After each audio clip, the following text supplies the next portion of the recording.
হাতে লাল গোলাপ নিয়ে হাঁটু গেড়ে আমার সামনে বসে থাকা মেয়েটা দেখতে পরীর মতো সুন্দর, কিন্তু আমি তার প্রপোজ অ্যাকসেপ্ট করতে পারবো না, কারণ মেয়েটা হলো আদরের দুলালি আর আমি হলাম গরিব ঘরের একজন সন্তান। চলেন গুছিয়ে বলি।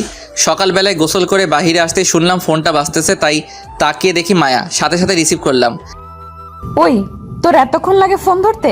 কই ছিলি তুই? আসলে গোসল করতে গিয়েছিলাম। ও হুসেন, তুই কি আজ ভার্সিটিতে আসবি? কেন? আজকে কত তারিখ তা তোর মনে নেই? আজকে 14ই ফেব্রুয়ারি, মানে ভালোবাসা দিবস, ভ্যালেন্টাইন ডে। আর আজকে তোকে একটা কথা বলবো, তুই চলে আয় তাড়াতাড়ি। কেন, ফোনে বলো। না, তুই আয়, সামনাসামনি বলবো। ওকে। আমি রেডি হয়ে চলে গেলাম আব্বুর দোকানে। চলুন গল্পের পরিচয় পর্বটা শেষ করে ফেলি। আমি আনোয়ার হুসাইন, এবার ভার্সিটিতে পড়ি, পরীক্ষার্থী, মধ্যবিত্ত ঘরের একজন সন্তান। দেখতে হয়তো স্মার্ট, কারণ লোকে তাই বলে। বাবার ছোট একটা মুদির দোকান আছে, যেটা মোটামুটি ভালোই চলে, তাই আমার লেখাপড়ার পাশাপাশি সংসারটাও চলে যায়। তাই আমি এতদূর পর্যন্ত পড়ালেখা করতে পেরেছি। বাবা মায়ের একমাত্র সন্তান, আর আমাকে ঘিরে তাদের সব স্বপ্ন। তাই আমাকে যে করেই হোক ভালো রেজাল্ট করতে হবে। আর যে আমাকে ফোন দিয়ে এতক্ষণ কথা বলল তার নাম সুমাইয়া আক্তার, মায়া। বাবা মায়ের টাকার অভাব নেই, তাও আমার মতো একটা ছেলের বেস্ট ফ্রেন্ড। আমি মাঝে মাঝে ভেবে পাই না, কলেজে ফাইনাল পরীক্ষায় ওর সাথে আমার সিট পড়েছিল, তারপর একজন আরেকজনের সাথে ভালো বন্ধুত্ব হয়ে যায়, তারপর দুজনেই একই ভার্সিটিতে অ্যাডমিশন নিয়ে নেই। আর তুষার আমার ছোটোবেলার বন্ধু, ওদের অবস্থাও খুবই ভালো, শুধু আমারই অবস্থা খারাপ। তারপরেও আলহামদুলিল্লাহ। তাও কি আর করার, মায়া অনেক জেদি, যা চাই তাই দেওয়া লাগবে, না পেলে পৃথিবীটা উল্টে রেখে দিবে, যা চাইবে তাই পাবে। ওর সাথে বন্ধুত্ব করে ভুল করেছি, একবেলায় না খেলে জোর করে খাওয়াবে, বেশি রাতে অনলাইনে থাকলে মেসেঞ্জারে ঝাড়বে, আর কোনো মেয়ের সাথে কথা বলতেছি দেখলেই সারছে। সব সময় ওর মনের কথাগুলো আমার সাথে শেয়ার করবে, আর সারা দিন ফোন দিয়ে জ্বালাবে, আর যা চায় আমার কাছে আমাকেও দিতে হয় বাধ্য হয়ে। এগুলো গল্পের পরিচয়। এবার গল্পে চলুন। বাবার কাছ থেকে হালকা কিছু টাকা নিয়ে বাসে করে ভার্সিটিতে চলে গেলাম। বাস থেকে নামতেই তুষারের সাথে দেখা। কিরে, আজকে আসতে এত দেরি হলো যে? আরে বলিস না, রাস্তায় অনেক জ্যাম, তাই আসতে একটু দেরি হলো। তোকে কতবার বলেছি আমার সাথে চলে আসতে, কিন্তু তুই কি করিস, বাসে আসিস? আরে বোকা, তুই এত কিছু বুঝবি না, আমার মতো হলে তারপর সব বুঝতি। শালা, আমি কি তোর থেকে আলাদা? না, আছে, সব বাদ দিয়ে চল ক্লাসে। আজকে ক্লাস করবি? কেন? আজকে ইলুইলু দিবস, আর আমাদের কোসি খুকা ক্লাস করবে। আব্বে চুপ কর, আর চল ক্লাসে যাই। ক্লাসে না গিয়ে চল, মায়া পাঠিয়েছে তোকে নিয়ে যেতে। কোথায়? সবাই যেখানে বসে আড্ডা দেয়, ক্যান্টিনে। ও আজকে ফোন দিয়ে বলেছিল কি যেন বলবে, চল যাই বলে তুষারকে নিয়ে চলে গেলাম ক্যান্টিনে। ক্যান্টিনে ঢুকেই নজর গেল নীল শাড়ি পরে বসে থাকা পরীর দিকে। চমৎকার সেজেছে আজকে, দেখতেও বেশ মায়াবী চেহারা মায়ার। তাই ওর কাছে গিয়ে বললাম, কিরে তুই নাকি কি বলবি বলেছিলি? সোজা হয়ে দাঁড়া আগে, তারপর বলবো। এবার বল। মায়া কোনো কথা না বলে একটু হাঁটু ভেঙে বসে পড়ল, তারপর পিছন থেকে একটা লাল গোলাপ বের করে আমার সামনে ধরে বলল, আই লাভ ইউ হুসাইন। আমি অবাক হয়ে গেলাম ওর কথা শুনে। কি বললো ও আমাকে ভালোবাসে? দেখে তো হয়তো সুন্দর হতে পারি, তবে মায়া এখনও জানে না চেহারা দিয়ে যে জীবন চলে না। কি বলবো কিছুই বুঝতেছি না। সবাই তাকিয়ে আছে আমাদের দিকে। আমি কিছু বলছি না দেখে তুষার হালকা করে টোকা দিল। কিরে, কিছু বলছিস না কেন? মায়া ওঠ, সবাই তাকিয়ে আছে। না, তুই আগে রিপ্লাই দে। ওঠ, তারপর বলতেছি। আগে বল, তারপর উঠবো। তুই উঠে বাহিরে আয়, তারপর তোর উত্তর দিব। বলেই লাজুক চোখে তাকিয়ে ওর সামনে থেকে বাহিরে চলে গেলাম। মায়া আর তুষার আমার পিছন পিছন ভার্সিটির বাগানের একটা বড় গাছের নিচে গিয়ে দাঁড়ালাম। এবার আমার প্রশ্নের জবাব দে। মায়া পিছন থেকে বলে উঠল, মায়া আমাকে কিছু প্রশ্নের উত্তর দিবি? বল। আমার কথা শেষ হওয়ার আগ পর্যন্ত কোনো প্রশ্ন করবি না, ওকে? আচ্ছা বল। আচ্ছা, প্রতিদিন তুই কত টাকা খরচ করিস বলতো? তুই এই কথা কেন জিজ্ঞেস করছিস? তোকে না বললাম যে কোনো প্রশ্ন না করতে? আচ্ছা, এবার বল তোর প্রতিদিনের খরচ কত? এই তো 30-40 হাজার টাকা মাত্র। আর দেখ আমার পকেটে মাত্র 577 টাকা। আচ্ছা তুই চলাচল করিস কি দিয়ে? বম। আর আমি চলাচল করি পাবলিক বাস দিয়ে। হুম, তো তুই এসব আমাকে বলছিস কেন? তোকে বলছি কারণ তোর সাথে আমার ভালোবাসার সম্পর্ক হয় না, কারণ আকাশ আর জমিন কখনোই এক হয় না। আমি তোর ফ্রেন্ড হওয়ারও যোগ্য না, তবে ভাগ্যক্রমে হয়ে গেছি। কিন্তু এখন তুই যে সম্পর্কের কথাটা বলছিস না, সেটা কখনো হওয়া সম্ভব না। আমি তোর কথা বুঝতেছি না। না বোঝার কি আছে, দেখ আমি সাধারণ আর তুই অসাধারণ, তাই তোর আর আমার মাঝে বন্ধুত্ব থাকাটাই বেশি হয়ে যায়। আর তুই এখন ভালোবাসিস বলছিস? দেখ না, তুই এমনটা করতে পারিস না আমার সাথে। আমি তোর সাথে কিছুই করতেছি না, সব ভাগ্যের খেল। আর ভাগ্য হয়তো চাই না আমি কাউকে নিয়ে স্বপ্ন দেখি, কারণ আমি মধ্যবিত্ত। দেখ, তুই কি তা নিয়ে আমার কোনো সমস্যা নেই, আমি শুধু তোকে চাই। দেখ পাগলামি করিস না, যা বাসায় যা, গিয়ে ঠান্ডা হয়ে নে, তারপর আস্তে আস্তে সব ঠিক হয়ে যাবে। তুষার এতক্ষণ দাঁড়িয়ে শুধু আমাদের কথা শুনতেছে আর নির্বাকের মতো আমার দিকে তাকিয়ে আছে। না, কিছুই ঠিক হবে না, তুই ছাড়া কিছুই ঠিক হবে না আমার। তুষার, ওরে একটু বোঝা তো প্লিজ। তুষার এবার হিলকিল করে হাসতে লাগলো। আমি আর মায়া কিছুটা অবাক হয়ে ওর দিকে তাকালাম। মায়া, তুই সত্যই একটা বোকা। হুসাইন হয়তো তুই ঠিকই বলেছিস, তবে মায়া তার বোকামের কারণেই আজ এমন পরিস্থিতি হয়েছে। কি বলতে চাইছিস তুই? আমি অনেক কিছুই বলে দিতাম যদি হুসাইন এখানে না থাকতো। মানে কিছুই না, এখন চল বাসায়। মায়া, তুমিও বাসায় যাও, পরে দেখা হবে। বলে আমাকে নিয়ে চলে আসতে লাগলাম। তুষার এতক্ষণ কি বলল তা মায়া ভাবতে লাগলো, আর আমাদের যাওয়ার দিকে তাকিয়ে রইল। চলে আসলাম গেটের বাইরে, এসে তুষারকে জিজ্ঞেস করলাম, আমি না থাকলে তুই মায়াকে কি বলতি? আরে, মায়া হলো অবুঝ একটা মেয়ে, ওকে সারাদিন বোঝালেও কাজ হবে না, তাই কথা কাটিয়ে তোকে ওইখান থেকে নিয়ে আসলাম। শালা তুই মানুষ হবি না, থ্যাঙ্কস। ওয়েলকাম। তবে তুষার, ওরে বিকেলে একটু বুঝিয়ে দিস যেন ও আর এরকম কথা না বলে, তাহলে হয়তো বন্ধুত্ব রাখাটাই অসম্ভব হয়ে যাবে। তুষার কি যেন ভাবতে লাগলো। কিছুক্ষণ পরে ওকে বলল, দেখ আবার কোনো প্যাচ করিস না, তোরে দিয়ে বিশ্বাস নাই হারামি।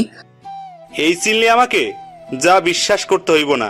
যখন মায়ার সাথে কথা বলবো তখন তোকে আমি কল দিব, তুই শুধু কানে লাগিয়ে রাখবি, আর আমার কানে ব্লুটুথ থাকবে। ওরে হারামি, ঠিক আছে।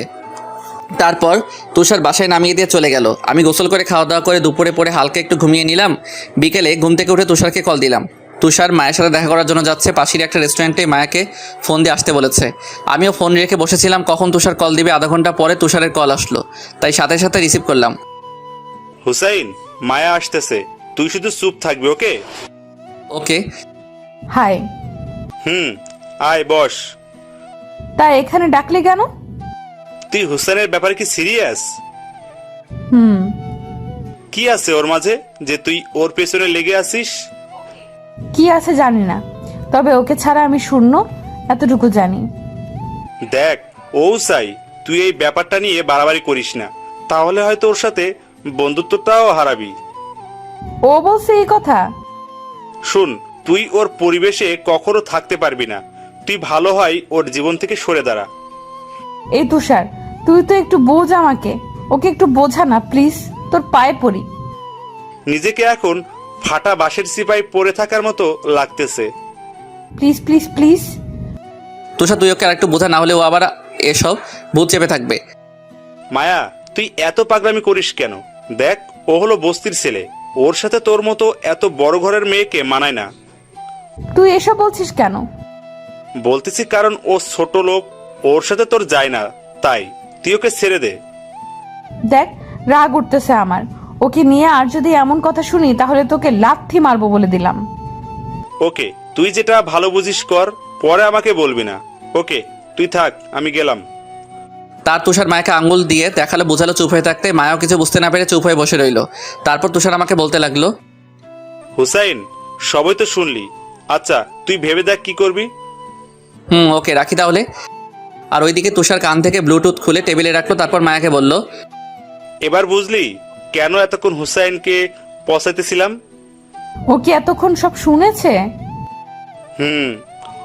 তোদের কি হয়েছে বলবি একটু? কিছুই হয় নাই, তবে তোকে যা বলতেছি তা একটু শুন। বল, কি বলবি? আসলে আমিও চাই তুই হুসাইনেরই হ, কিন্তু হুসাইন সবকিছু ভালোভাবে চিন্তা বিবেচনা করে কথা বলে, তাই আমি ওকে বুঝতে পারি না। তবে এখানে তোরও একটা ভুল আছে। আমার আবার কি ভুল? তুই হুসাইনকে প্রপোজ করতে গেলি কেন?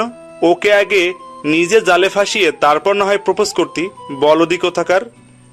ঠিক বলেছিস। আচ্ছা, আগে এটা বল, আঙ্কেল আন্টি জানে যে তুই হুসাইনকে ভালোবাসিস? আমি বলে দিয়েছি আব্বুর মুখে। কি বলেছে আঙ্কেল আন্টি?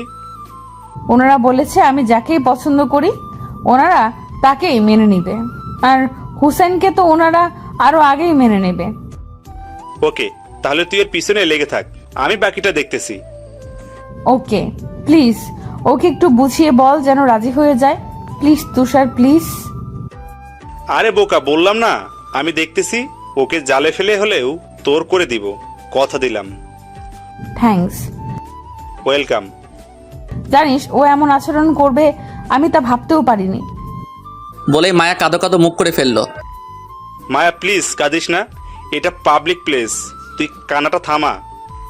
ওকে। শোন, আমি তোকে কথা দিলাম, হুসাইন তোর হবেই। এখন আমি উঠি, কালকে দেখা হবে। আচ্ছা। বলেই দুজনে বেরিয়ে চলে আসলো। পরের দিন সকালে রেডি হয়ে আবার বাসে করে চলে গেলাম কলেজে। কলেজে এসে তুষারের সাথে দেখা। কিরে মামা, আজকে এত লেট করে আসলি?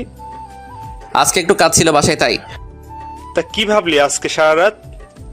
দেখ, আমি যতই ভাবি না কেন আমি ওকে জেনে বুঝে জাহান্নামে আনতে পারি না। আচ্ছা, তুই আমাকে একটু বলবি যে ওকে মেনে নিতে সমস্যা কোথায়? সমস্যাটা অনেক জায়গায়। দেখ, ও আমার ফ্যামিলিতে এসে নিজেকে মানিয়ে নিতে পারবে না, ওর জীবনটা তেজপাতা হয়ে যাবে, তাকে তুই বুঝিস? দেখ, ও হয়তো তোর জন্য সব করতে পারে, ও হয়তো তোর ফ্যামিলির সাথে নিজেকে মানিয়ে নিতেও পারবে। প্লিজ এখন এমন হাস্যকর কথা বলিস না, প্লিজ এখন হাসতে পারবো না। এখানে হাসির কি বললাম? আচ্ছা তুষার, তুই আমাকে কিছু প্রশ্নের জবাব দে তো। বল। যে মেয়ে নিজের হাতে কফি বানিয়ে খায় না সে নাকি আবার আমাদের সংসারে সব কাজ করবে? এটা কখনো সম্ভব না। আর আমাদের এত টাকা নেই যে ওর জন্য আমি কাজের বুয়া রাখবো। তুষার এবার চুপ হয়ে গেল আর আমার দিকে অবাক হয়ে তাকিয়ে আছে। শোন, আবেগটা থাকে কিছুদিন, তারপর সব কিছু শেষ হয়ে যায়। থাক, তোকে এসব বলেও লাভ নেই, তুই কি কখনো বুঝবি না? চল এবার ক্লাসে যাই। ক্লাসে পরে যাব, চল আগে মায়ের সাথে দেখা করে আসি। তুই যা, আমি গেলাম ক্লাসে। না হলে আবার আমাকে দেখলেই শুরু হয়ে যাবে ওর সেই পাগলামিটা। তুই আয়, আমি আসি না। ওকে চল। বলেই দুজনে চলে গেলাম বাগানে, কারণ মন খারাপের সময় মায়া এখানেই এসে বসে থাকে। গিয়ে দেখি ও পুকুরের দিকে মুখ করে বসে আছে, তাই পিছন থেকে তুষার ডাকলো মায়াকে। কিরে মায়া, তুই এখনো এখানে বসে আছিস? দেখ কে এসেছে। আমাদের কথা শুনে মায়া তাড়াতাড়ি চোখগুলো মুছে ফেললো, তারপর আমাদের দিকে ফিরে তাকালো। কিরে মায়া, তুই কান্না করতেছিলি নাকি? আরে না, আয় বস। আমাদের আর মিথ্যা বলিস না, আমি সবই জানি। আরে না হুসাইন, আয় বস। আমি গিয়ে একটু দূরত্ব রেখে বসলাম, আর তুষার এসে আমাদের মাঝখানে বসে গেল। বল, এখন কি নিয়ে গল্প করা যায়? জানি না। ও আচ্ছা, তোদের দুজনকে এখানে আসার আসল কারণ কি জানিস? তুষারের মুখে এমন কথা শুনে আমি অবাক হলাম, তাই ওর দিকে ঘাড় বাঁকা করে তাকালাম। শোন, তোরা দুজন মিলে মুজিবনগর পার্কে যা, তাহলে ভালো হবে। না হলে এভাবে চুপচাপ আর দুজনকে থাকতে হবে না। দেখ, ও যে কথা বলতেছে সেটা কখনোই সম্ভব না। আমি জানতে চাই কেন সম্ভব না? কারণ আমি তোর যোগ্য না। কেন, তোর কিসের অভাব? লেখাপড়ায় ভালো, স্মার্ট, আর মনের দিক থেকে তো তুই বেস্ট। আর ভবিষ্যতে তুই তোর ট্যালেন্ট দিয়ে যে কোনো ভালো বড় চাকরি পেতে পারিস, তাহলে আর সমস্যা কোথায়? তুই আমার বড় চাকরি পাওয়ার কথা বলতেছিস? সেটা পাওয়ার জন্য যে ঘুষ লাগে তা কি তুই জানিস? আর যদিও ভাগ্যক্রমে পেয়েও যায় তাহলে স্যালারি কত হবে? বেশি হলে 1 লক্ষ টাকা, তাতে তা একদিনের মার্কেটের টাকা। আর সারা মাস কি তুই না খেয়ে থাকবি? তোর মেকআপ আর অন্যান্য খরচগুলো না হয় বাদই দিলাম। দেখ, আমি একদম ভালো হয়ে যাব, আমার এত কিছু লাগবে না, শুধু তুই হলেই চলবে।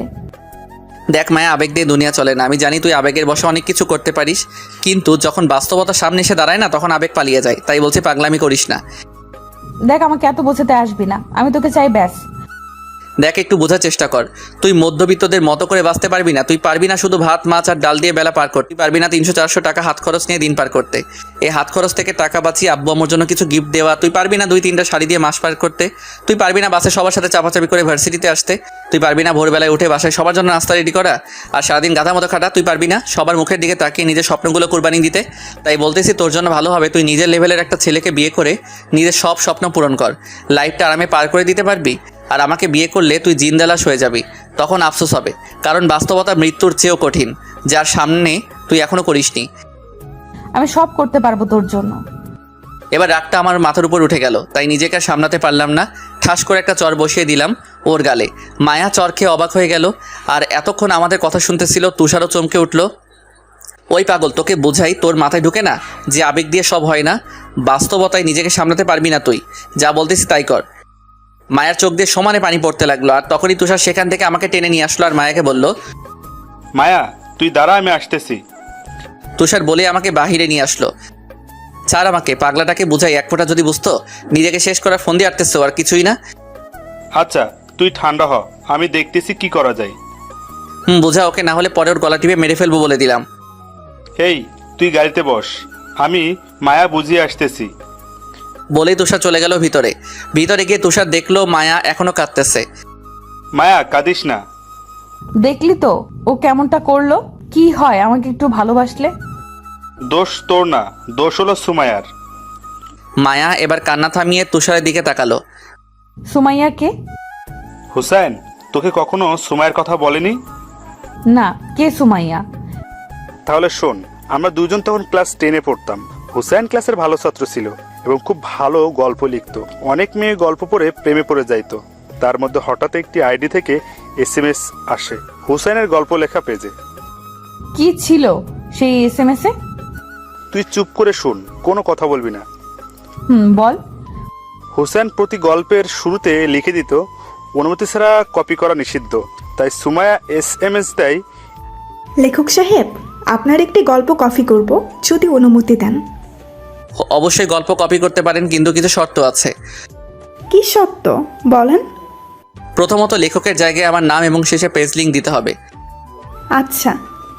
কোন গল্প কপি করবেন? সিনিয়র আপুর সাথে প্রেম সিজন। ওকে, আপনার বাসা কোথায় জানতে পারি? চুয়াডাঙ্গা। আপনার? মেহেরপুর। এইভাবে কথা বলতো। বলতে বলতে সুমায়ার সাথে ফ্রেন্ডশিপ হয়ে গেল হুসাইনের। তারপর একদিন হুসাইন আমাকে এসে বলে, আমি সত্যিই সুমায়াকে ভালোবেসে ফেলেছি। তখন আমি হুসাইনকে বললাম প্রপোজ করতে। সুমায়াকে যেই ভাবা সেই কাজ, হুসাইন গিয়ে প্রপোজ করে। সুমায়াও গ্রহণ করে নেয়। আস্তে আস্তে সুমায়ার প্রতি ভালোবাসা বেড়ে যায়। সুমায়ার সাথে ভিডিও কলে কথা বলতো। তার পিক সব জায়গায় সেট করে রাখতো। এক কথায় সুমায়াকে পাগলের মতো ভালোবাসতো। এইভাবে 2 মাস কেটে গেল। একদিন হুসাইন সুমায়াকে বলল, এই সুমাইয়া, তুমি কয়দিন ধরে আমাকে ইগনোর করছো কেন? আমাকে ভুলে যাও, আম্মু আমার বিয়ে ঠিক করে ফেলেছে। কি বলছো? তোমার বিয়ে ঠিক হয়েছে, তাহলে আমার কি হবে? তুমি প্লিজ আমাকে ভুলে যাও। আচ্ছা, তোমার হবু স্বামী নিয়ে সুখে থাকো। কিছুক্ষণ পরে হুসাইন আমার কাছে আসে। আমার সাথে এমন হওয়ার ছিল? কি হয়েছে? সুমাইয়া বলল, আপনাদের তো বললাম, তাই দ্বিতীয়বার লিখলাম না। আচ্ছা, তুই সুমায়াকে গুলো বলবি, পরে যদি ভুল বোঝে? পরে দেখা যাবে। হুসাইন আমার কাছ থেকে বাসায় গিয়ে সুমায়াকে ফোন দেয়। ফোন রিসিভ করার পরে, কি হয়েছে? তোমাকে নিষেধ করার পরেও কেন ফোন দাও? আর ফোন দিব না, একটি কথা শুনো। কি হয়েছে তাড়াতাড়ি বলো, যত সম্ভব। আমাকে বিয়ে করবে? কিভাবে? পালিয়ে? জীবনেও না। তুমি যদি আমার সাথে বিয়ে না করলে, তোমার যত পিক আছে ফেবুতে ভাইরাল করব। এই মানুষকে আমি ভালোবেসেছিলাম আর তোমাকে বিশ্বাস করে সব করেছি, পিক দিয়েছি, আর তুমি আমার সাথে বিশ্বাসঘাতকতা করলে। আমি তোমাকে ছাড়া বাঁচতে পারবো না, প্লিজ এমন করো না। তুমি আমাকে আর ফোন দিবে না। যদি আমাকে সত্যিকারের ভালোবেসে থাকো, আর ফোন দিবে না। তুমি সুখী হও সেই দোয়া করি। সেই রাতে হুসাইন আমাদের আড্ডাখানায় এসে বলে, তোর বুদ্ধিতে কাজ হলো না। কি বলেছে? আমি যদি তাকে ভালোবেসে থাকি, তাহলে তাকে যেন ফোন না দেই। আচ্ছা, একটি আইডিয়া আছে। থাক তোর আইডিয়া, আমি বাসায় যাচ্ছি। হুসাইন বাসায় যখন যাচ্ছিল, আমার কেমন সন্দেহ হলো। তাই আমিও ওর পিছু নিলাম। তারপর কিছু দূর যাওয়ার পর হঠাৎ করে দেখি বিষের বোতল বের করে। হুসাইন মুখে দিতে যাচ্ছে, সাথে সাথে আমি গিয়ে ঠাস ঠাস করে দুটো থাপ্পড় দিলাম আর বলতে লাগলাম, দোস্ত তুই একটি মেয়ের জন্য বিষ খেতে যাচ্ছিস? আমাকে মরতে দে তুষার, তুই সামনে থেকে সর। দোস্ত তুই যদি মরে যাস সেই মেয়ে ঠিকই সুখে থাকবে, কিন্তু তোর মা বোন বাবাকে কে দেখবে? হুসাইন নিশ্চুপ। আমার মাথায় হাত দিয়ে বল, আর কোনোদিন আত্মহত্যা করবি না? আচ্ছা, আর করবো না। এই ছিল হুসাইন আর সুমায়ের প্রেম কাহিনী। বুঝতে পারলে মায়া? এখন আমি কি করব বল। আর কিছুদিন ওর পিছনে লেগে থাক, না হলে পরে দেখা যাবে। ওকে। তুই থাক, হুসাইন গাড়িতে বসে আছে, আমি যাই। তারপর তুষার আবার ফিরে আসলো। কিরে এতক্ষণ কি করলি? এই তো একটু বুঝতে সময় লাগলো। ও আজকে আর ক্লাস করবো না, বাসায় চলে যাব। শালার মোডটাই নষ্ট করে দিল। ওকে চল। বলে তুষার আমাকে বাসায় নামিয়ে দিয়ে চলে আসলো। এভাবে কয়েকদিন চলে গেল। আর মায়া পাগলের মতো আমার পিছনে পড়েছিল, কিন্তু আমি বারে বারে সেই একই কথা। মায়াকে যাই বলি না কেন ও সব কিছু স্বাভাবিকভাবে নেয়, আর পাগলের মতো পিছে পড়ে আছে। এক সকাল আমি কলেজে এসে তুষারের সাথে দেখা করলাম। তারপর ক্লাসে যাওয়ার সময় দেখা হয় মায়ার সাথে। হাই জানু, কেমন আছো? দেখ মায়া, আমি আগেও তোকে বলেছি যে আমাকে এভাবে রাগাবি না, সেটা নিয়ে বাড়াবাড়ি সম্ভব না। কোনটা সম্ভব না? তুই কখনো আমাদের মতো চলতে পারবি না, তাই তুই আমার পিছনে আসিস না প্লিজ। আমি তোমার জন্য সব করতে পারবো। কি করতে পারবি তুই বল আমাকে। তুমি যা বলবে সব করতে পারবো, একবার বলে তো দেখো। সব করবি তাই না? তাহলে চল। বলেই আমি মায়ের হাত ধরে টেনে ভার্সিটির বাহিরে নিয়ে আসলো। জানো তুমি আমাকে কোথায় নিয়ে যাচ্ছ? আগে যাই তারপরে বুঝতে পারবি, আগে চল। তুষার গাড়ি স্টার্ট দে। তুষার গিয়ে গাড়ি স্টার্ট করলো। তারপর মায়াকে নিয়ে সোজা বাসায় চলে আসলাম। তারপর মায়াকে নিয়ে ভিতরে গেলাম, গিয়ে আম্মুকে ডাকলাম। কি রে, এভাবে ডাকছিস কেন? কি করতেছো তুমি? রান্না করতেছি। তুমি গিয়ে রুমে রেস্ট করো, এখন মায়া রান্না করবে। ওই তোর মাথা ঠিক আছে? ও কেন রান্না করতে যাবে? ও কি রান্না করতে জানে নাকি? ও নাকি আমার জন্য সব করতে পারবে। তা কিছুদিন আমাদের সংসারের কাজ করুক, তাহলেই ওর সব আবেগ জানালা দিয়ে পালাবে। চুপ থাক তুই। মা তুমি যাও, গিয়ে রেস্ট করো, আর না খেয়ে যাবে না কিন্তু। আর ওই তুষার, তুই দাঁড়িয়ে কি দেখছিস? মায়াকে নিয়ে যা রুমে। আম্মু তুমি একটু চুপ থাকবে আর সরো তুমি। নাও, আজকে দুপুরে সব কাজ তুমি করবে। আর আম্মু তুমি ভুলেও হেল্প করতে আসবে না বলে দিলাম। ওই তুই কি করছিস এসব? ভূত নামাইতেছি। কিসের ভূত? প্রেমের ভূত। তুমি এত সব বুঝবে না, তুমি রুমে যাও।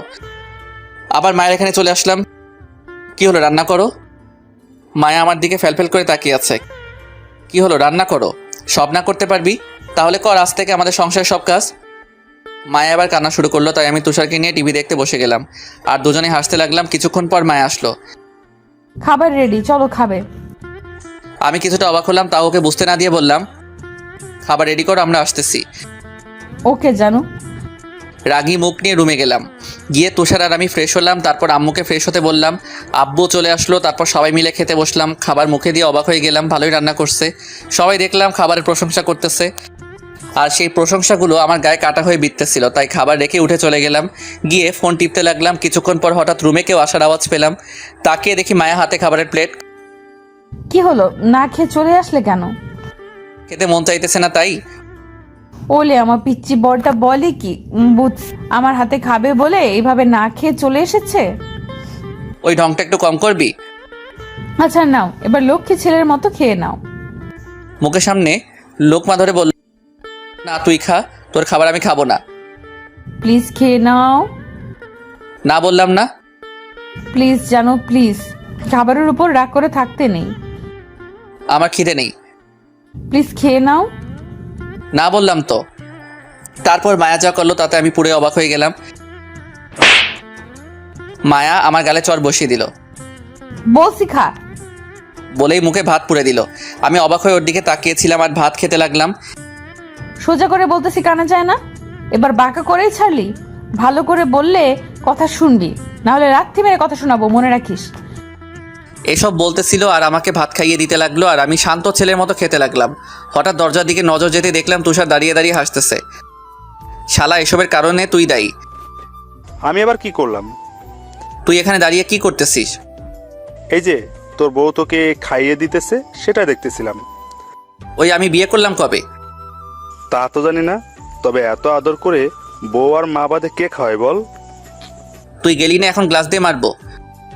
বলে গ্লাসটা হাতে নিলাম আর তুষার চলে গেল, আর এদিকে মায়া আমাকে খাইয়ে দিয়ে সব কিছু ঠিকঠাক গুছিয়ে ফেললো। প্লেট নিয়ে বাহিরে যাওয়ার আগে আমার গালে একটা কিস করে চলে গেল। আমি অবাক হয়ে ওর যাওয়ার দিকে তাকিয়েছিলাম। কিছুক্ষণ পর আবার মায়া রুমে আসলো। কি হলো, তুমি এখনো ঘুমাওনি? আমি রাগে কোনো কথাই বললাম না। ও লে, বাবুটা রাগ করেছে রে, রাগ করো না প্লিজ। আমি তাও কিছুই বললাম না। আসো আমি ঘুম পাড়িয়ে দিই। না, আমি এখন ঘুমাবো না। তাহলে আমাকে এখন আদর করো একটু। না, আমি এখন ঘুমাবো। এখন না বললে ঘুমাবে না? এখন ঘুম পেয়েছে তাই ঘুমাবো। ওলে, আমার বরটা তো দেখে অনেক অভিমানী। ওই তোমার বরকে? আমার সামনে যে বসে আছে সে।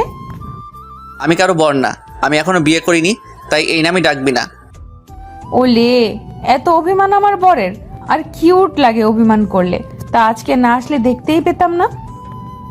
ধুর, বলে শুয়ে পড়লাম। আর মায়া মাথার কাছে বসে মাথায় হাত বুলাতে লাগলো। তাই কিছুক্ষণের মাঝে হারিয়ে গেলাম ঘুমের রাজ্যে। ঘুম ভাঙলো সন্ধ্যায়। আশেপাশে তাকিয়ে দেখি মায়া নেই, তাই উঠে ফ্রেশ হয়ে ড্রয়িং রুমে দেখলাম তাও নেই। যাক, শান্তি হলো মনটা। কিছুক্ষণ পর আম্মু তার রুম থেকে বেরোলো। আম্মু, বোমটা কই? বোমকে? মায়া কই? মায়া তো চলে গেছে। তাই নাকি? কখন? অনেকক্ষণই তো হলো। যাক, বুঝছে তাহলে, আপদ বিদায় হয়েছে। ওই, তুই মেয়েটার সাথে এমন করলি কেন?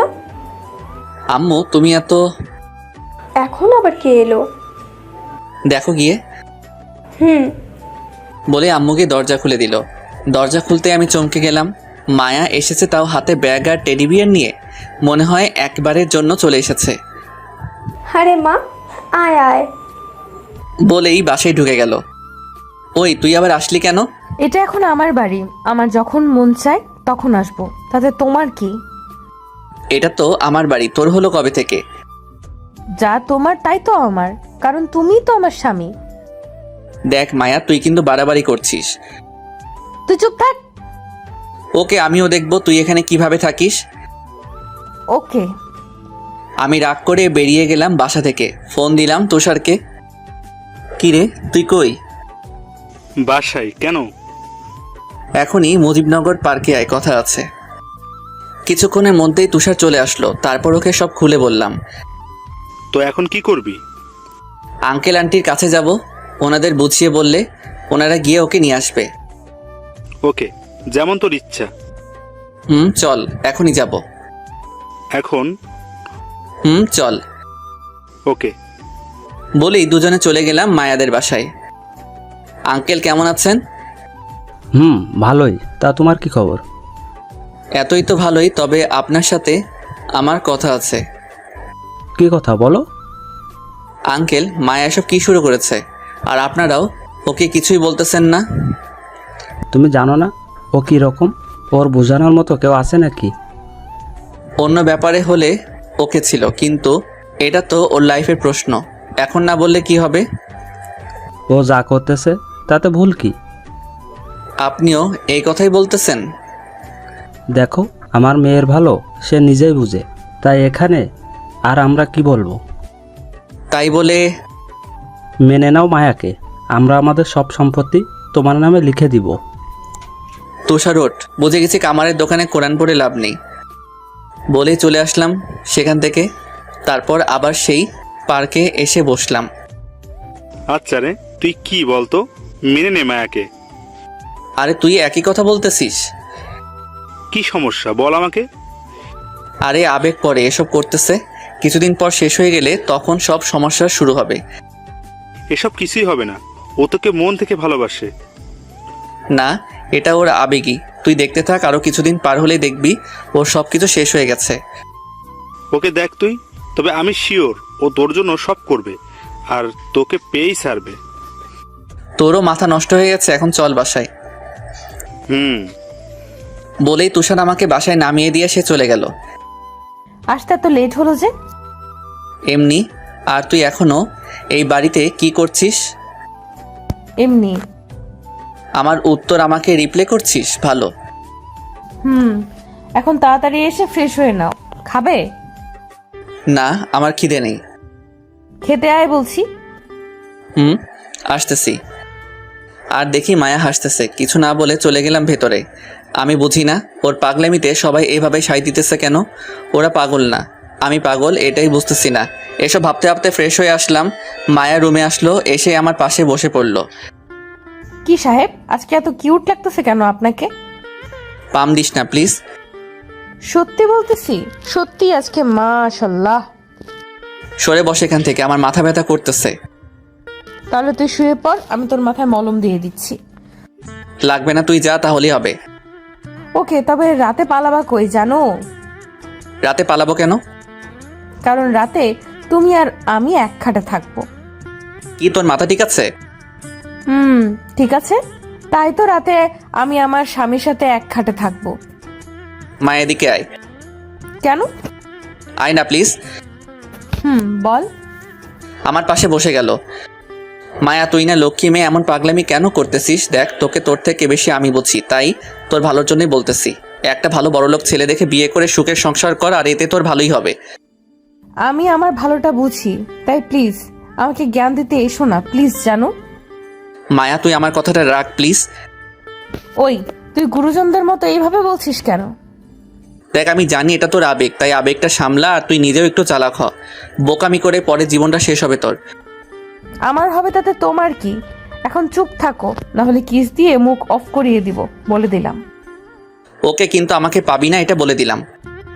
আচ্ছা, আমিও দেখবো তুমি কিভাবে নিজেকে ধরে রাখো। ওকে। মায়া ঢ্যাং ঢ্যাং করে রুম থেকে বেরিয়ে গেল, আর আমি মোবাইলটা হাতে নিয়ে টিপতে লাগলাম আর গান শুনতে লাগলাম। কিছুক্ষণ পর মায়া আবার আসলো। জানো, খাবে না? না, বাহির থেকে খেয়ে এসেছি। মিথ্যা বলো কেন? আমি জানি তুমি আজকে আমাদের বাসায় গিয়েছিলে, সেখান থেকে মুজিবনগর পার্কে গিয়ে টাইম পাস করে বাসায় চলে এসেছো। তোকে এসব কে বললো? অর্ধেকটা আব্বু আর অর্ধেকটা তুষার। ও, আমার পেটে ক্ষুধা নেই? আসবি তুই নাকি আবার মারতে হবে, কোনটা? যাব না আমি, যা তুই। তুই যাবি না তো 14 গোষ্ঠী যাবে। বলে কলারে ধরে টান দিয়ে খাট থেকে নামিয়ে নিচে চলে গেল। মায়ের সাহস দেখে আমি অবাক হলাম। কি সাহস মেয়েটার! তাও খেয়ে দিয়ে উপরে চলে আসলাম। কিছুক্ষণ পর মায়া হাসতে হাসতে রুমে ঢুকলো আর আমার পাশে বসে গেল। কি হলো, এভাবে হাসছিস কেন? আমার বাবুটার রাগ করেছে আমার উপর, তাই না? তুই যা অন্য রুমে, আমি এখন ঘুমাবো। আমি যাব কেন? তাহলে তুই থাক, আমি গেলাম। বলে বাহির হতে যাব, তখনই মায়া আমার হাতটা ধরে ফেললো। কই যাও চান্দু? তুই থাক, আমি গেলাম পাশের রুমে। বউ থাকবে এক রুমে আর স্বামী থাকবে আরেক রুমে, তা তো হবে না। বলে একটানে খাটে ফেলে দিল, তারপর ওর ওড়না দিয়ে আমার হাত পা বেঁধে ফেললো। ওই, তুই হাত পা বাঁধলি কেন? তুমি যেন অন্য রুমে না যেতে পারো। তোর মতলবটা কি বলতো? পাগলটার বুকে মাথা রেখে ঘুমাবো।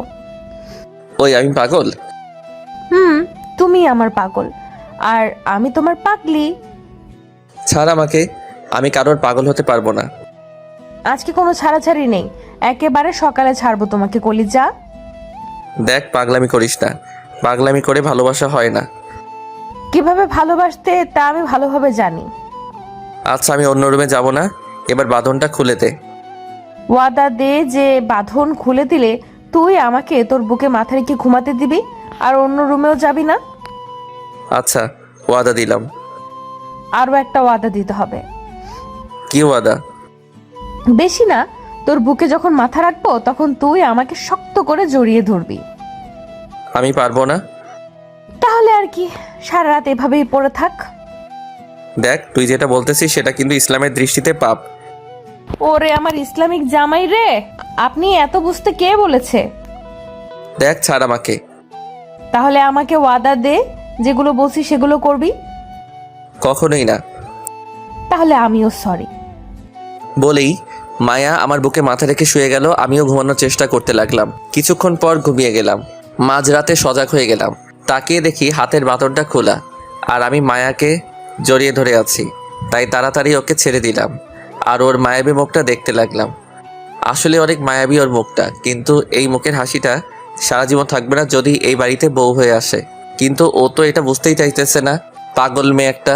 বুঝ কবে যেন হবে আল্লাহই জানে। এসব ভাবতে ভাবতে ঘুমিয়ে গেলাম। সকালে মায়ার ডাকে ঘুম ভাঙলো।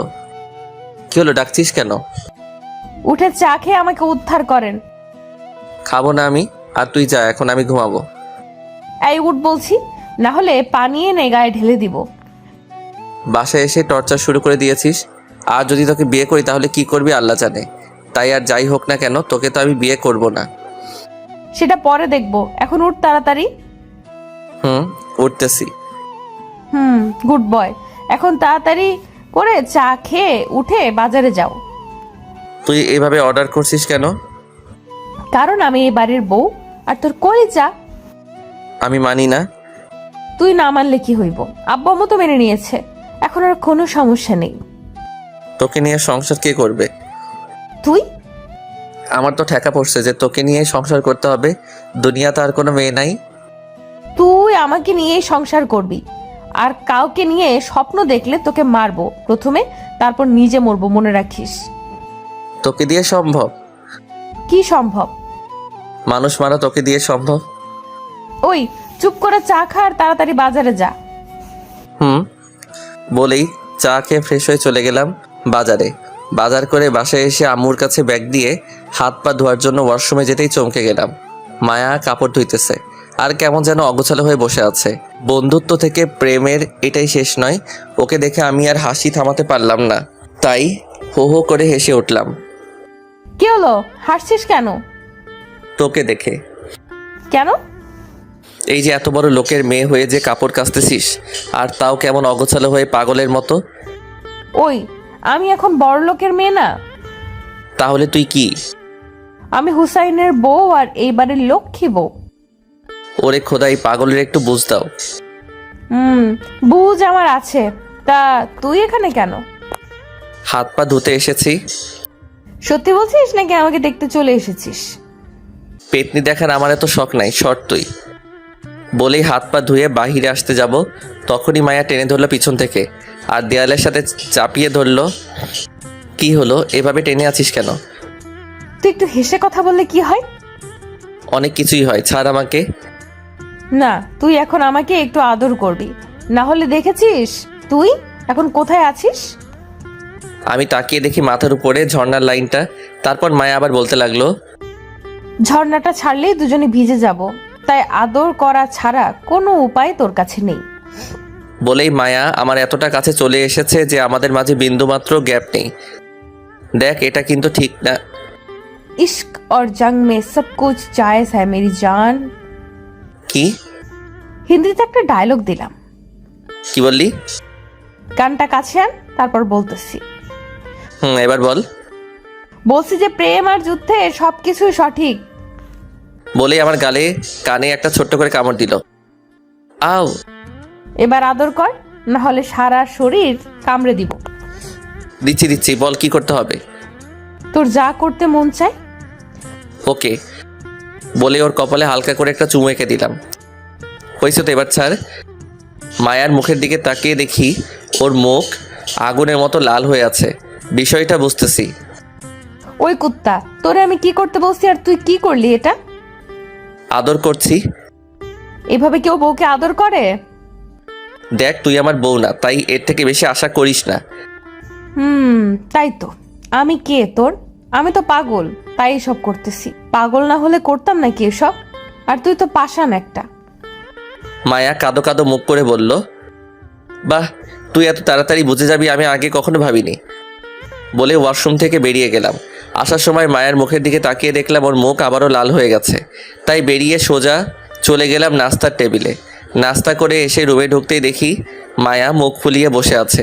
তাই আমিও কোনো কথা না বলে খাটে বসে মোবাইল টিপতে লাগলাম। মায়া বিছানা থেকে নেমে আমার পিছনে গিয়ে দাঁড়ালো। তারপর আমার মাথায় হাত বুলাতে লাগলো। কি হলো, এরকম করছিস কেন? যাওয়ার সময় কি বলে গিয়েছিলে? কোন সময়? মনে নেই? ওয়াশরুমে আমাকে কি বলে গিয়েছিলে? তুই ধীরে ধীরে বুদ্ধিমান হইতাছস, এটাই বলে গেলাম। আমি ওই কথাগুলো কেন বলছিলাম জানিস? না, কেন? কারণ এগুলো বললে তোর একটু মায়া হবে আর তুই আমাকে সিম্প্যাথি দিবি, কিন্তু তুই তুই তো একটু দরদও দেখালি না। তো এখন কি করব আমি? তোর কিছুই করতে হবে না, যা করার আমিই করব। কেন, কি করবি তুই? এটা করব। বলে আমার চুলগুলো পিছনের দিকে টেনে ধরলো। চুলগুলো টানতেই মাথাটা উপরের দিকে, আর মায়া তার মাথাটা নিচের দিকে নামিয়ে আমার চুলগুলো আঁকড়ে ধরে আমার ঠোঁটগুলোকে কামড়ে ধরলো আর সামনে চুমু আঁকতে থাকে। আর ওর চুলগুলো ছাড়া ছিল, তাই চুলগুলো নিচের দিকে ঝুঁকে পড়ে। আমার মুখটা চারদিক থেকে ঘিরে রাখলো, আর এতে মায়াও তার কাজও চালিয়ে গেল। এভাবে কতক্ষণ ছিলাম তা বলতে পারবো না। হঠাৎ মায়া আমাকে ছেড়ে দিয়ে দিল। এক দৌড় সোজা চলে গেল বাহিরে। আর আমি ভাবতে লাগলাম, এতক্ষণ আমার সাথে কি হলো, কি কঠিন সময় গেল আমার। আরেকটু হলে শ্বাস আটকে মারা যেতাম। যাই হোক, এসব চিন্তা বাদ দিয়ে উঠে চলে গেলাম ফ্রেশ হতে। ফ্রেশ হয়ে এসে চলে গেলাম তুষারের কাছে। কিরে, কি খবর? পিছনে বাস থাকলে না, মানুষ খুব আরামেই থাকে। ও, তাহলে তো তুই ভালোই। তা এখানে আসতে বলার কারণটা কি বল? আসলে মায়া তো আমাকে শেষ করে দিতেছে। কেন, কি করেছে মায়া? তাহলে শোনো। সব কিছু তো তোর কথা মতোই চলতেছে, তাহলে সমস্যা কোথায়? ও তো তোর বউয়ের মতো কাজ করে যাচ্ছে। আরে ওর কষ্ট হইতেছে, তাও সব কিছু মুখ বুজে সহ্য করে যাচ্ছে। কিছুদিন পর সহ্যের বাঁধ ভেঙে গেলে তখন দিবে আরেক মোড়। তাহলে তুই আরো কিছুদিন দেখ, আর এদিকে ওর অভ্যাস হয়ে গেলে তখন না হয় ওকে কবুল করে নিস। ওকে বলেই ওর থেকে বিদায় নিয়ে বাসায় চলে আসলাম। এভাবে চলে গেল কিছুদিন। পরীক্ষা শেষ করে একটা কোম্পানিতে চাকরি করি, আর এদিকে মায়াও আমাদের ঘরের একটা মেয়ে হয়ে গেছে। সব চলাচল আমাদের মতোই, কিন্তু কেন জানি ওকে মেনে পারতেছি না। এক সকালে, কিরে, আর কত ঘুমাবি? তুই আসলি কখন? সবার সাথে আসছি। তা উঠ, সবাই তোর জন্য অপেক্ষা করতেছে। কিসের? আজকে তোর আর তানাহানা বিয়ে, তাই তো সবাই এসেছে। উঠ তাড়াতাড়ি। তোর মাথা ঠিক আছে? আমি মায়াকে বিয়ে করব? আবে উঠ, তুই করবি তোর 14 গোষ্ঠী করব। মায়াটারে ফাও আর কত খাটাবি? এবার তো মেনে নে। মায়া কই? ওর সাথে আমার কথা আছে। তুই বস, আমি ওকে পাঠাচ্ছি। আমারে ডাকছিলি? দেখ, আমি এই বিয়েটা করতে পারবো না, কারণ আমি চাই না তোর একটু পাগলামির জন্য তোর লাইফটা নষ্ট হয়ে যাক। আমাকে বিয়ে করলে তোকে সারাদিন কাজ করতে হবে, আর যদি তুই এসব পাগলামি বাদ দিয়ে ভালো কোনো ছেলেকে বিয়ে করিস, তাহলে সেখানে তোর কথাই সব চলবে। দেখ, পাগলামি না করে এবার একটু বুঝতে শিখ, না হলে সারা জীবন তোকে পস্তাতে হবে। তাই বলতেছি, যা গিয়ে বিয়েটা আটকে দিয়ে নিজের মতো করে বাঁচ। আর এই কয়েকদিনে তুই বুঝতে পেরেছিস যে মধ্যবিত্ত লাইফটা কত কষ্ট। দেখ, আমি কিসে খুশি তা কি তুই আমার থেকে বেশি বুঝিস? মায়ার চোখগুলো ছলছল করতেছে। দেখ, পাগলামি করিস না। তুই কি খুশি আমি যদি বিয়েটা ভেঙে দেই? ঠিক আছে। মায়া বলেই চলে গেল। কিছুক্ষণ পর তুষার রুমে আসলো। কিরে, তুই কি বললি মায়াকে যে ও বাইরে গিয়ে বিয়ে করবে না বলতেছে? আরে ওরে কিছুক্ষণ বুঝি বললাম, ও হয়তো বুঝতে পেরেছে। তোর কথাই ঘাবলা আছে রে। কোনো ঘাবলা নেই, সবই তোর মনের ভুল। আচ্ছা, তুই থাক, আমি গেলাম। বলেই তুষার চলে গেল। তারপর সারাদিন এভাবেই কেটে গেল। মায়াও নিজের বাসায় চলে গেছে। বিকেলে তুষার কল দিয়ে দেখা করতে বলল। কিরে, ডাকলি কেন? তোর সাথে কথা আছে, চল ওই রুমটায় গিয়ে বসি। চল। বলে ওর সাথে একটা রুমে ঢুকলাম। রুমে ঢুকতেই ও দরজাটা লাগিয়ে দিল, আর তখনই কয়েকজন লোক মিলে আমাকে উড়াধরা মারতে লাগলো। আমি বুঝতেছিলাম না ওরা কারা বা কেনই মারতেছে। আমাকে মেরে আমাকে একদম শুয়ে দিয়েছে। শালা, ভালোভাবে এতদিন বলছি, কথা কানে নেস নাই। এখন কেমন লাগে বল? তুষার, তুই এভাবে আমাকে মারতে পারলি? কালকে মায়েদের বাসায় যদি বিয়ের প্রস্তাব না পাঠাবি, না হলে একেবারে জানে মেরে ফেলবো। যদি নিজের ভালো চাস তাহলে এখনই ফোন করে মায়াকে বিয়ের কথা বল। মেয়েটা না খেয়ে সারাদিন কাঁদতেছে, তাই এখন যেই মারগুলো দিলাম সেগুলো তার প্রতিশোধ। এবার ফোন বের কর আর ফোন দে মায়াকে। দিতেছি। বলেই পকেট থেকে ফোন বের করে ফোন দিলাম মায়াকে। কি হলো, আবার ফোন দিলি কেন? বিয়ে করবি আমাকে? কি বিয়ে করবি আমাকে? কিন্তু তুই তো সকালে না করে দিলি আমাকে। ওইসব কথা বাদ, এখন বল বিয়ে করবি কিনা। তুই যখন বলবি তখনই হবে বিয়ে। বল, কখন বিয়ে করবি আমাকে? পরশু। সারাদিন খেয়েছিস কিছু? তুই খেয়েছিস? এখন কয়েকটা খা, না হলে আমাকে আরও খেতে হবে। কি খেতে হবে তোকে আরো? তুই জেনে কি করবি? তুই খাওয়া দাওয়া করে বিয়ের জন্য রেডি হ। আচ্ছা। বলেই ফোনটা কেটে দিল। নে, হয়েছে এবার? তবে আরও একটা কথা। কি কথা? বিয়ের ঠিক 3 মাসের মাথায় যদি সুখবর না আসে আমার কানে, তাহলে আবার তোকে এমন আপ্যায়ন করা হবে, বুঝলি? মানে মায়াকে স্ত্রীর মর্যাদা দিতে হবে, বুঝছিস? তাহলে এবার চল ডাক্তারের কাছে, মারগুলো হজম করাতে হবে। তারপর কয়েকজন ধরে নিয়ে ডাক্তারের হালকা চিকিৎসা করিয়ে বাসায় দিয়ে আসলো। দেখতে দেখতে বিয়েটা হয়ে গেল। সবাই অনেক খুশি, শুধু আমি বাদে। না জানি ভবিষ্যৎ কি হয় আমার জীবনে। চিন্তা শুধু একটাই, মায়া আবার বিরক্ত না হয়ে যায় এই মধ্যবিত্ত লাইফটাতে। কি যেন হয় আমার জীবন, উপরালাই জানে। আসলে মায়াকে আমিও ভালোবাসি, তবে হারানোর ভয়ে কোনো কিছু স্বাভাবিকভাবে ভাবতে পারি না। মধ্যরাত্রে এসব ভাবতেছিলাম ছাদে দাঁড়িয়ে, তখনই পিছন থেকে আব্বু ডাক দিল। কি হলো? এত রাতে বাইরে কি করো? ওমা ঘরে একা একা, যাও ঘরে যাও। বলেই নিচে চলে আসলাম। রুমে ঢুকে দরজা লাগিয়ে দিলাম। পিছনে ফিরতেই মায়া আমাকে নিজের সব শক্তি দিয়ে জড়িয়ে ধরলো। ভালোবাসি হুসাইন, তোকে নিজের থেকেও বেশি ভালোবাসি। আমিও বাসি, তবে কোনোদিন ছেড়ে যাবি না তো? ছেড়ে যাব, তবে জীবন থাকতে না, মরার পর যাব। তারপর মায়াকে কোলে করে বিছানায় নামিয়ে দিলাম আর ওর দিকে তাকিয়ে রইলাম। কি হলো, এভাবে তাকিয়ে আছিস কেন? এমনি। আদর করবি না আমাকে? তাহলে তাকিয়ে না থেকে এখানে আয়। বলেই মায়া আমাকে একটানে শুইয়ে দিল। তারপর যা হলো আমি বলতে পারবো না, কারণ আমি এখনো সিঙ্গেল। তাই কিভাবে আদর করতে হয় আমি জানি না। যারা বিয়ে করেছেন বুঝে নিয়েন। তাদের সাথে 1 ঘন্টা পরে মায়া আমার উপরে শুয়ে আছে, আর আমি মায়ার মাথায় হাত বুলিয়ে দিতেছি। একটা কথা বলবো হুসাইন? বলো। তুই তো বিয়ে করবি না বলে সকালে না করে দিয়েছিলি, তা বিকেলে আবার রাজি হলি, কারণটা কি বলতো? ওই কথাটাই আর বলিস না। ওই বিকেলে তুষার আমাকে ফোন দিয়ে ডাকে। তারপর সব বললাম মায়াকে। কি? ও আমার জামাইরে মারছে, রাখ, ওর এখনই খবর নিতেছি। বলেই মায়া তুষারকে ফোন দিল। ওই, তুই হুসেনরে মারলি কেন? সোজা কথায় কাজ হয়েছিল না, তাই আঙুলটা একটু বাঁকা করছিলাম আর কি। আর তোকে না ওয়াদা দিছিলাম যে কোনোভাবেই হোক না কেন হুসাইনকে তোর করে দিব। যা করার করছো, এখন থেকে আর কোনো কিছুই করবি না। এখন থেকে ও শুধু আমার, যা করার আমি করবো, ওকে, বুঝছত? Good night and happy married life. বলেই ফোনটা কেটে দিল। Good night.